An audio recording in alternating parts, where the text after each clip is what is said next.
Arquitectura contemporánea o supermodernismo. Es aquella que se produce en este momento, es decir, en la actualidad. No corresponde a un medio concreto en la historia, pues se encuentra en constante evolución y se nutre de los otros estilos, incluyendo el moderno. La arquitectura contemporánea comienza alrededor de la década de los 70 y busca corregir los errores urbanísticos cometidos anteriormente. Se enfoca no solo en el problema funcional, también en el social, el económico y el cultural. La arquitectura contemporánea se refiere a los estilos arquitectónicos de los tiempos actuales. Encontramos edificios dentro de la amplia gama de usos y que están diseñados y construidos desde los últimos 20 o 30 años en adelante.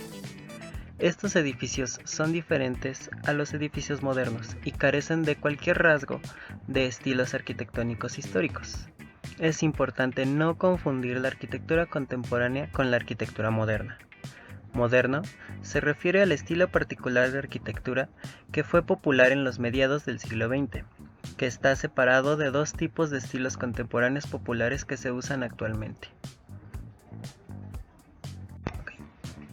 Contemporáneo es sinónimo de actual. De alguna manera, la arquitectura contemporánea puede ser similar a la arquitectura moderna, con sus líneas limpias y el uso de ventanas y vidrio. Sin embargo, los edificios contemporáneos generalmente tienen otras características que difieren de la sensación ligeramente insípida de la arquitectura moderna, que tienden a tener poco de camino de ornamentación. Puede haber otras características que agreguen interés de suavizar los bordes para hacer un edificio más atractivo. Surge como respuesta ante los desarrollos de arquitectura moderna y posmoderna. Sus características de esta tendencia son espacios limitados bajo control total, arquitectura cristalada, transparente o translúcida, abundancia del espacio, pone atención en los signos, abunda la individualización dentro de la misma arquitectura, aparenta ser hecha de una sola pieza, reduce al mínimo sus componentes y es especialmente funcional. Su principal característica es la innovación. Estudia las construcciones modernas y propone nuevas soluciones arquitectónicas. Basa sus principios en lo moderno sin necesidad de que se parezcan estéticamente. Los arquitectos debaten entre rescatar los valores modernos y renovarlos, o romperlos por completo con los paradigmas existentes y representar proyectos nunca vistos. Resulta difícil hablar de características claras del estilo contemporáneo, ya que dentro de los últimos 20 años ha cambiado considerablemente.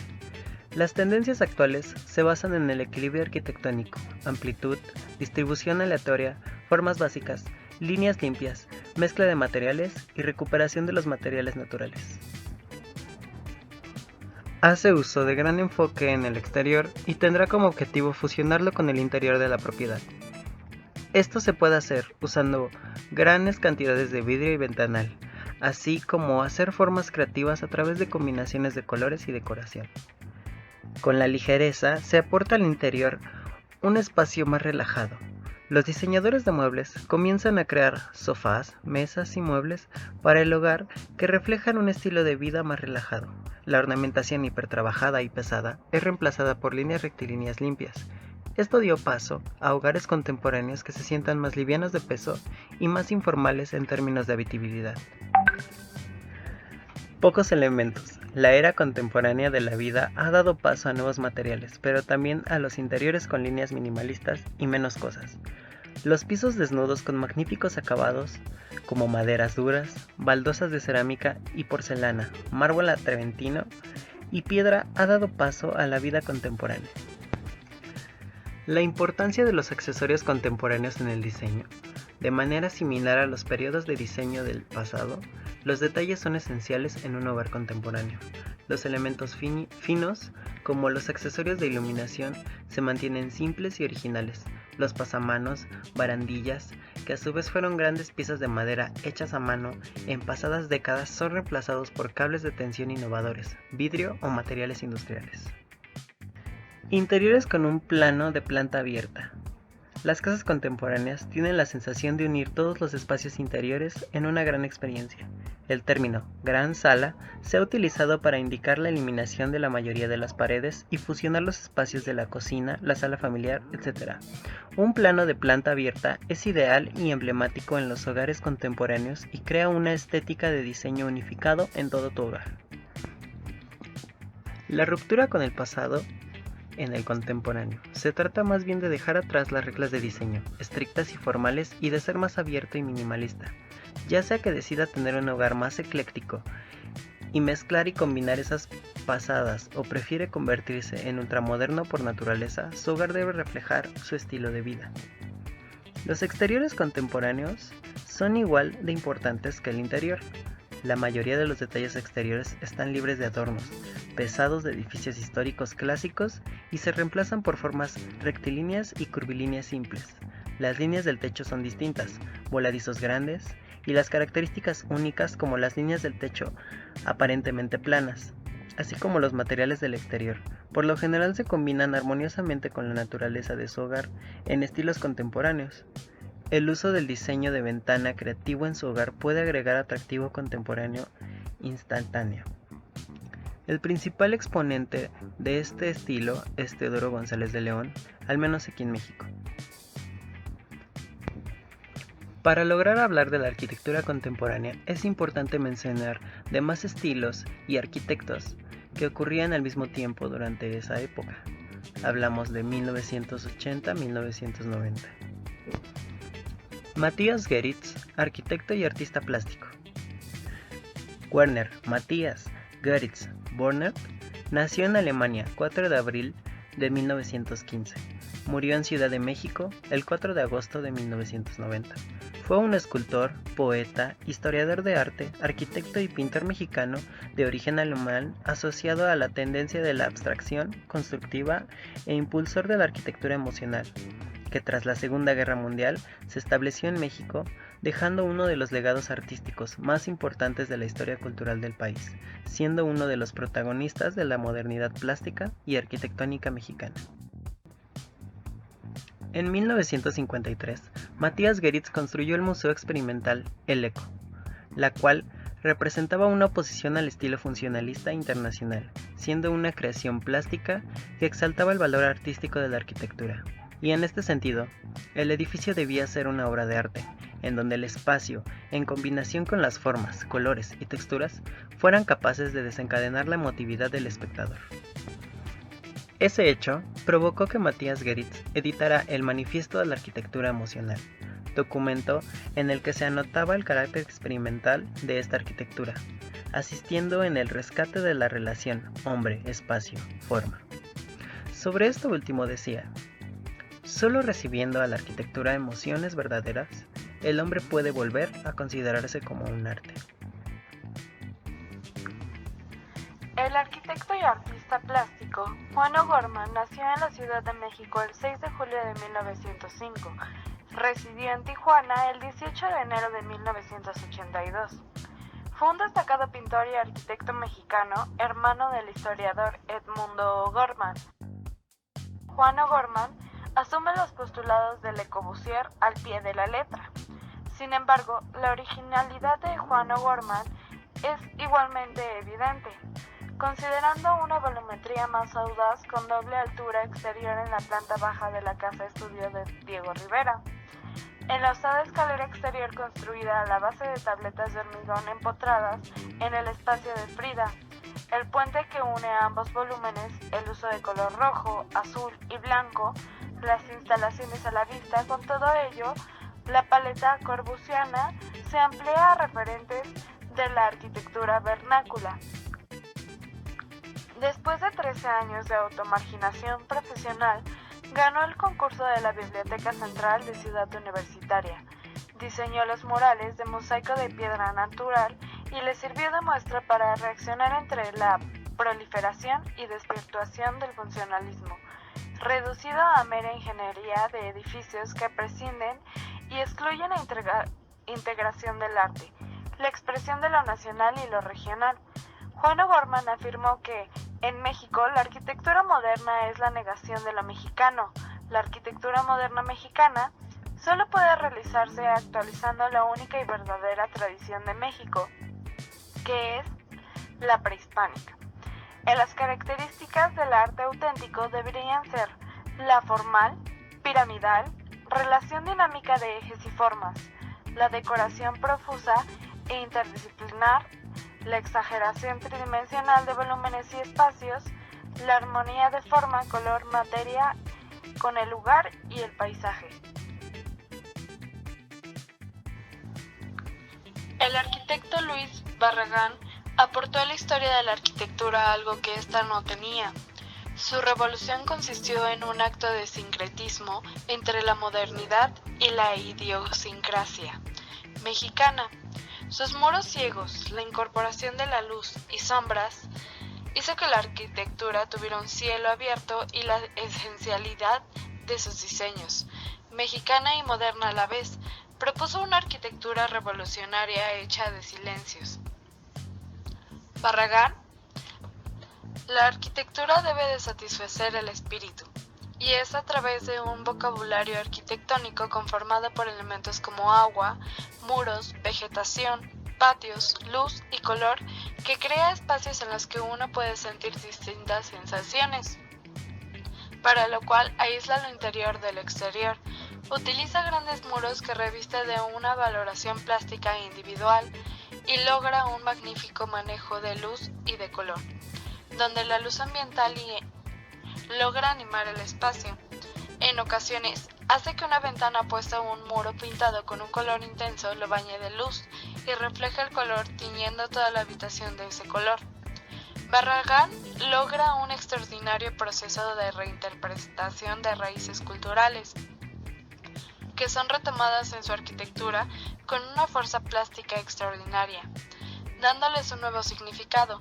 Utiliza materiales de construcción de la arquitectura vernácula de los pueblos como repellados de mezcla en muros, con textura áspera y rugosa, pisos con baldosas de barro, techos con viguerías de madera, colores intensos como el amarillo cromo, rosa mexicano, azul añil, rojo óxido, lila y morado bugambilia. Da un nuevo significado a las tradiciones artesanales mexicanas utilizando elementos decorativos como ollas pulqueras, cerámica de talavera o grandes esferas de vidrio. El arquitecto José Antonio Atolini Lac nació en la ciudad de Juárez, Chihuahua, el 24 de abril de 1931 y fallece en la Ciudad de México el 28 de febrero del 2012. Existen diversos recursos proyectuales que Atolini asimila de tales construcciones. En primer lugar, la importancia de la luz en la conformación del espacio. En estos conventos la iluminación se apoyaba en los patios, importantes esquemas que él recupera. En sus obras usa también diferentes recursos tecnológicos para provocar inundaciones de luz como vanos muy grandes, terrazas y tragaluces. El vocabulario arquitectónico de Antonio Atolini Lac está compuesto, igual que el de Barragán, por elementos como luz, color y agua. Los colores utilizados son principalmente 4: blanco, azul violeta, ocre y terracota. Generalmente el blanco es utilizado en interiores y los otros 3 en exteriores. Para él, la relación entre el interior y el exterior es muy importante, por lo que abre vanos en puntos específicos, permitiendo que el espacio exterior fluya en el interior. Utiliza el agua en forma de fuentes y estanques, ya que para él el agua es el vino de la arquitectura. Atolini: he trabajado mucho en la esencialidad. Cada obra me propongo hacerla más esencial que la anterior, es decir, trabajar con los elementos estructurales necesarios. Si usted ve, aquí no hay más que espacio. El arquitecto Ricardo Legorreta Vilchis, nacido en la Ciudad de México el 7 de mayo de 1931, el cual fallece el 30 de diciembre del 2012, fue un gran arquitecto mexicano, el cual lideró un gran camino a la arquitectura y fue reconocido internacionalmente.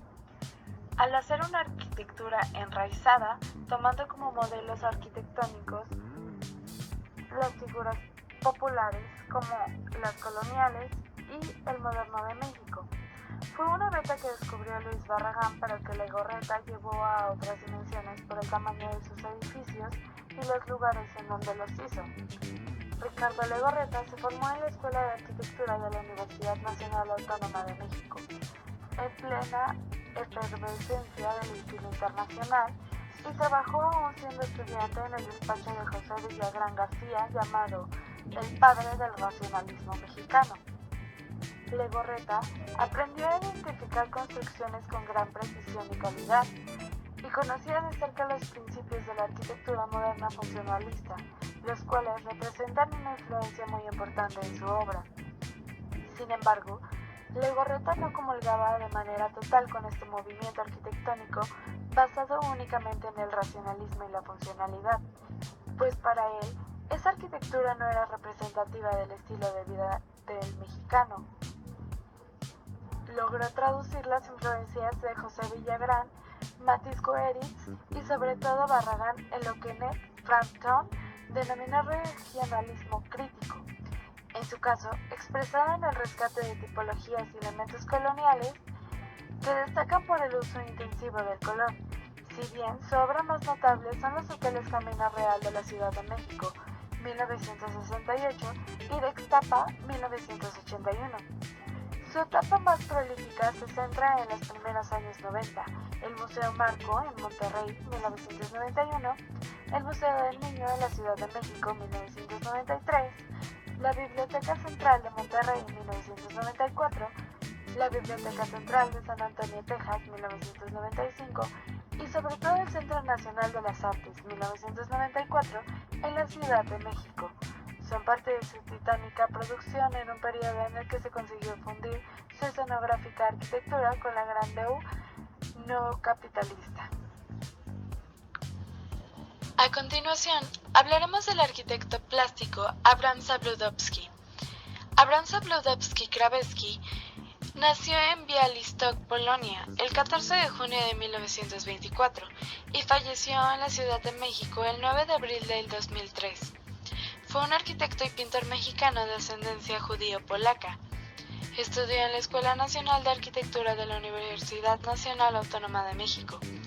Se recibió con mención honorífica con la tesis Unidad de Habitación Colonial, Hipódromo. Trabajó en el taller del arquitecto Mario Pani Darky y comenzó su práctica profesional privada en 1950. Fue hermano del periodista mexicano Jacobo Zabludovsky. Realizó una extensa labor profesional en México y en el extranjero. Proyectó y construyó más de 200 obras, principalmente residencias, unidades de habitación, edificios bancarios y centros culturales.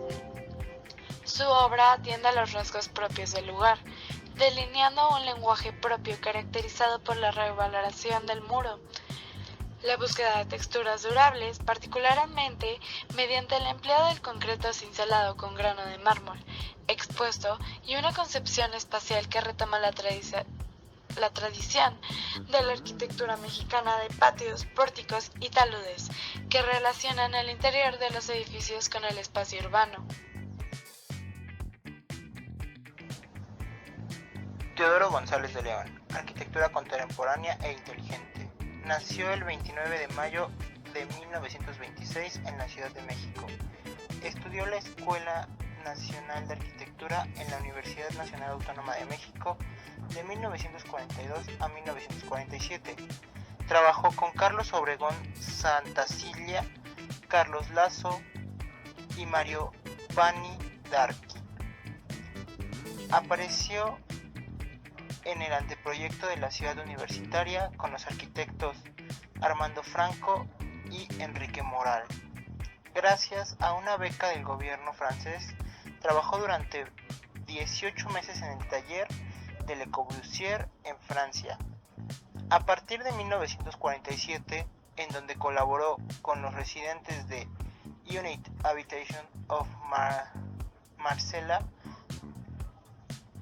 la mayor parte de su obra se concentra en la Ciudad de México, realizada durante la década en conjunto con Abram Zabludovsky de 1924 al 2003, conservando ambos despachos importantes y colaborando en sociedad a nivel plástico.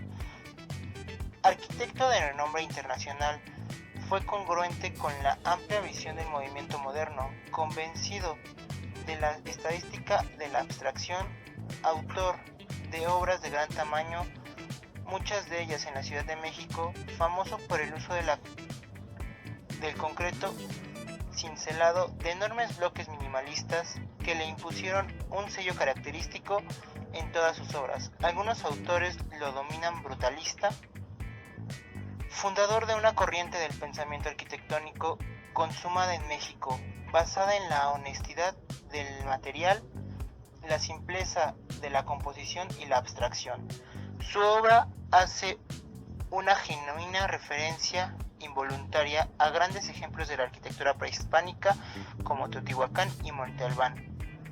Su personalidad arquitectónica es conocida como sello distintivo en la Ciudad de México, con la utilización de grandes bloques de concreto cincelado, la gran escala y el minimalismo en sus obras arquitectónicas.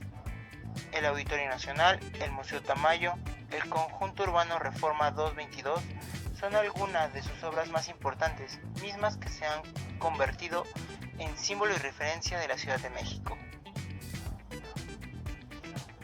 Su experiencia arquitectónica en la ciudad le convenció que la Ciudad de México es complejísima, sucia, corrupta, pero una entidad inigualable. Después de visitar ciudades europeas bellísimas con los pequeños cementerios de calles vacías.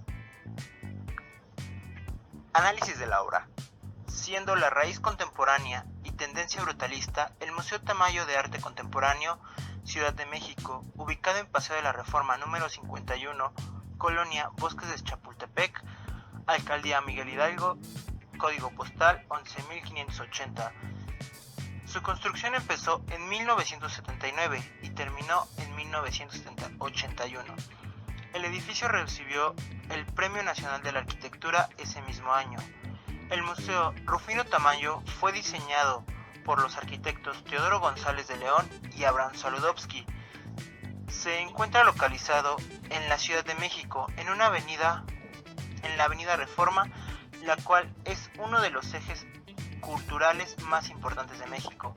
La avenida Paseo de la Reforma permite al Museo Tamayo tener una conexión con los museos que se localizan en ese eje, pero esta conexión se aprecia con mayor claridad al caminar del Museo de Antropología al Tamayo, permitiendo un recorrido franco y directo.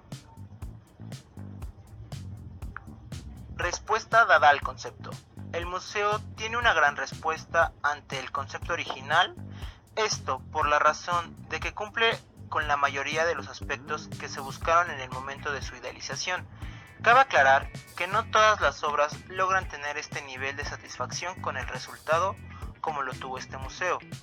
Esto es gracias a que cumple con la principal idealización de los arquitectos, logrando combinar los espacios del museo con el ambiente que lo rodea, dando una ilusión de ser uno mismo. Tiene una gran capacidad para crear la sensación de tranquilidad dada y silencio a los espectadores, algo que muy pocas veces se logra ver, aunque no todo es color rosa, ya que al lograr la combinación de los lugares interiores y exteriores con el ambiente y la vegetación, de un momento a otro se puede llegar a dar la impresión de monotonía y exceso de formas, por sus taludes, un poco de grandes escalas humanas, dando la impresión cargada de elementos cuando éste trata de hacer que no se resalte ninguno. No significa que eso le haga una mala obra, al contrario, nada puede ser perfecto, pero aún así, este sigue cumpliendo con las expectativas, ya que logra una perfecta ubicación y localización de ventanas, que consiguen tener una iluminación natural casi perfecta, ya que durante el recorrido, el juego de luces da la impresión de ir descubriendo cada lugar. Solo por el juego de luces aún dado el punto de lograr una ventilación ambiente que logra que el espectador no se sienta ni caliente ni frío el lugar. Esto da comodidad, un objeto fundamental y necesario para casi todo tipo de construcciones. Zona funcional. El Museo Tamayo de Arte Contemporáneo, también conocido como Museo Rufino Tamayo, se encuentra en el bosque de Chapultepec, en la Ciudad de México. Fue diseñado por los arquitectos Teodoro González de León y Abraham Solodovsky en 1979 al 1981. El edificio ocupa una superficie de 2.800 metros cuadrados y 5.100 metros construidos. El concepto funcional es una obra prehispánica, contiene diferentes niveles, con vegetación en interiores, manteniendo relación con el bosque de Chapultepec. Sus relaciones dadas fueron pensadas bajo los espacios de un área de exposición, el exterior con una relación de ambiente adjunto, los materiales de concreto aparente.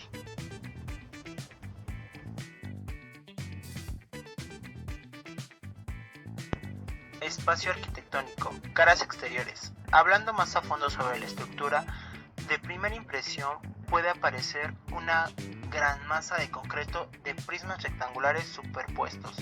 Sin embargo, esta estructura también juega un papel en cuanto a las interacciones formales del proyecto, ya que el museo se planteó y modificó sus bases con la ideología, pues se trata de una herencia prehispánica. Después de esto, comprendemos mejor que la combinación perfecta de la arquitectura de dos épocas distintas. Sus traves, muros, losas están diseñadas de tal forma que arquitectónicamente tienen un impacto sobre el espectador, ya que al llegar se logra ver la importancia e imponencia, aunque algo de exageración. Esta utiliza diferentes planos y perspectivas, dándole a cada área su carácter sin romper la unión del todo. Sus estructuras están compuestas por elementos simples, pero es tal el análisis que utilizaron los arquitectos que deja de ser una simple estructura que soporta, define y pasa a ser una estructura creadora, propositiva de espacios y actividades. En cuanto a los materiales, se utilizó concreto con mármol triturado tanto en el exterior como en el interior, reflejando la intención de una estructura en medio del bosque donde una pieza aislada se pierda en sus alrededores. Relación entre sala y sala. Por el otro lado, hablando del programa de exposiciones, es un ejemplo a seguir en cuanto a la distribución y relación de los espacios donde se exhiben las obras, ya que en estos se encuentran simplemente ligados la forma del edificio y por consecuencia a la función de los mismos.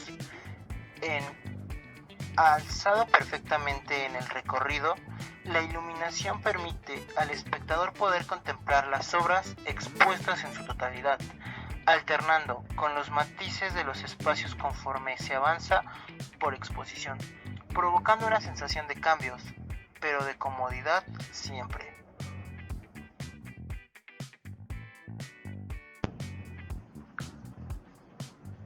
Dos espacios a los que se para cierta distancia pueden enlazarse o relacionarse entre sí, con la participación de un tercer espacio, el cual actúa de intermedio.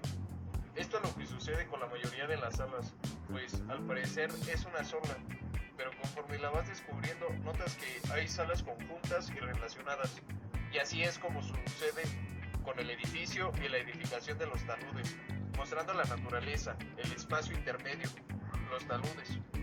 Pueden diferir de los dos restantes en forma y orientación, para así manifestar su función de enlace haciendo convivencia del exterior con el interior, puesto que la mayoría de los espacios son casi idénticos en direcciones, formas y tamaños. Estos logran una secuencia de interconexiones de espacios.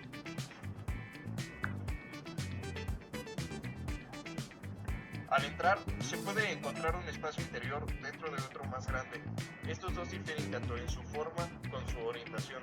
Podemos ver el espacio mayor presenta un carácter de espacio envolvente y el espacio más pequeño, contenido en el otro de mayor tamaño, depende de este por los nexos que tiene en el exterior. La continuidad visual y espacial que une a los dos espacios se puede percibir con gran facilidad. Se pudo haber hecho una trama secundaria, pero a los espacios contenidos no se les da ni la forma del contenedor ni tampoco su orientación. Pero este espacio más pequeño refuerza su imagen de objeto extenso, ya que genera un espacio envolvente sin tener la forma más grande. El espacio mayor presenta otros que son residuales, y este mismo en el espacio intermedio de otros dos más pequeños.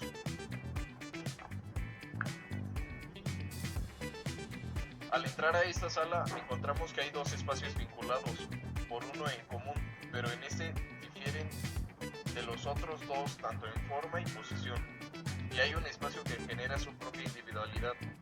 Esta es la grada, que a pesar de que está dentro de la sala, se desarrolla individualmente. Esto mismo de la continuidad visual y espacial, que se percibe con facilidad. En esta sala podemos definir un espacio que se conecta directamente a los otros dos, pero que a su vez ayuda a que sobresalga la sala anterior. De esta forma está actuando de intermediario. Este espacio intermedio difiere de entre otros dos tantos en forma y orientación. También desarrolla su individualidad y al mismo tiempo une a los otros dos espacios.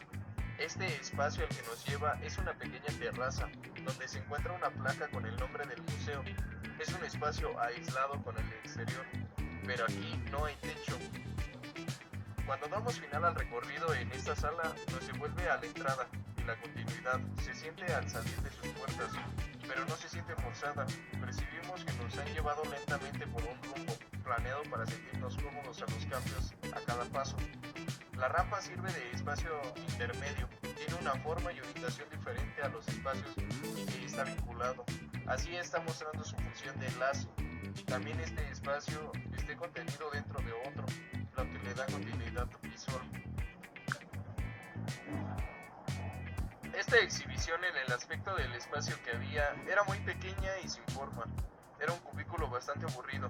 Parece tomar aspecto de espacio aislado, pues no vimos conexión alguna con el resto del museo.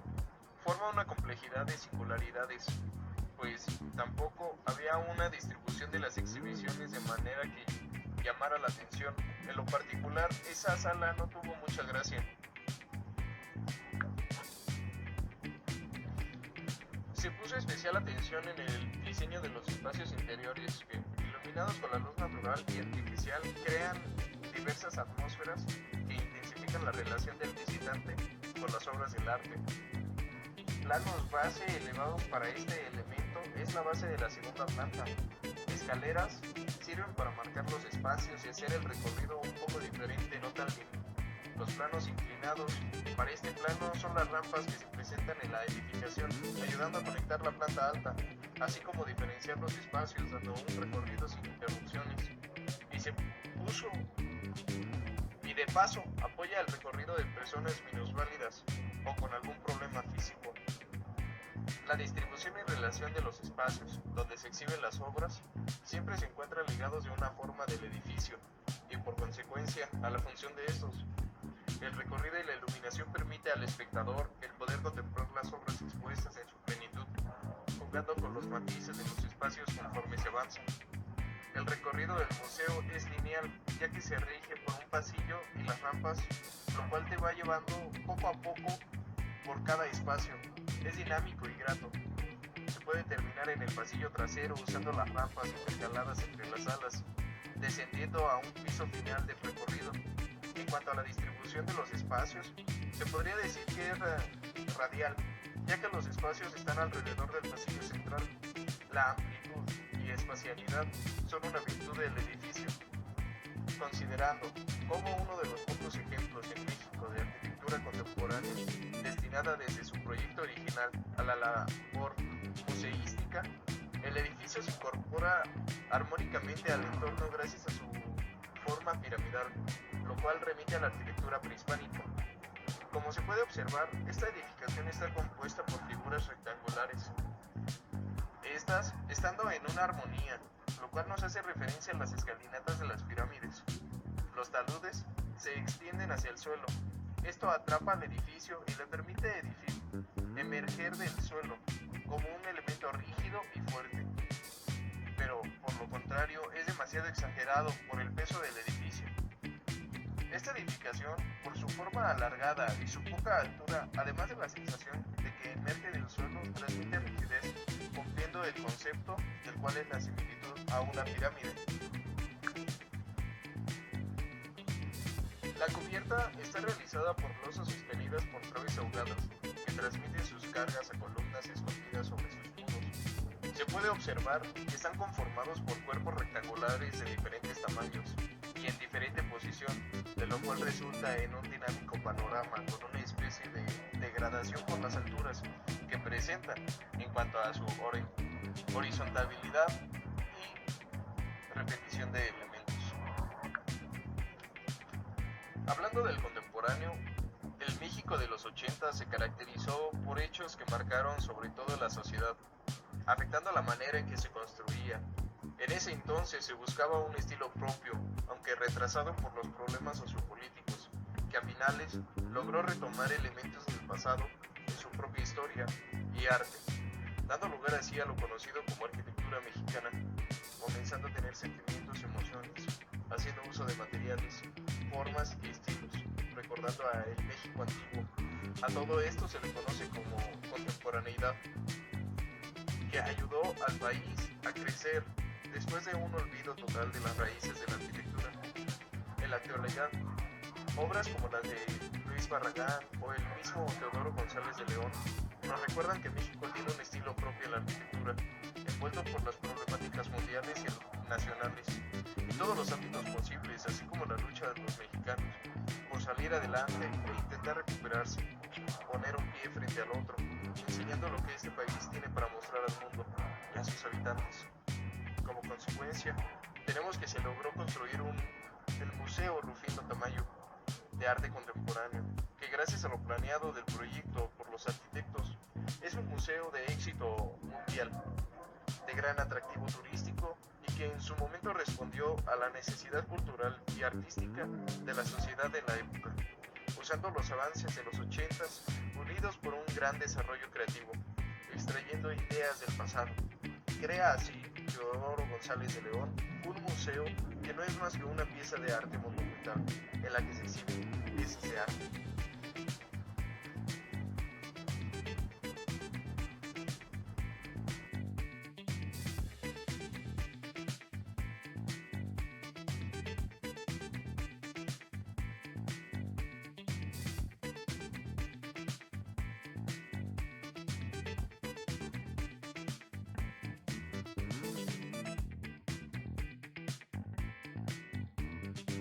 Ya sea que decida tener pocos elementos, era la contemporánea de la vida, la era contemporánea de la vida, porque la estoy cajeteando. El manifiesto de la arquitectura emocional.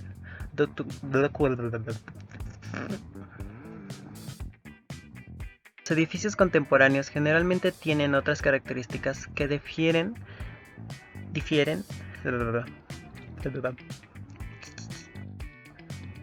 Contemporáneo es un estilo. No es un estilo. Las reglas del diseño estrictas y formales. Ser más abierto y minimalismo. Características que difieren de la sensación ligera. Esto está muy complicado. A ver. Los arquitectos debaten entre rescatar los valores modernos y renovarlos, o romper por completo con los paradigmas. Ya la cajeteé. Pocos elementos. La era contemporánea. Eliminación de la mayoría de las paredes y fusionar los espacios en la cocina. Voy a repetir esto. El arquitecto y y artista plástico Juan O'Gorman nació en la Ciudad de México el 6 de julio de 1905. Suicidió en...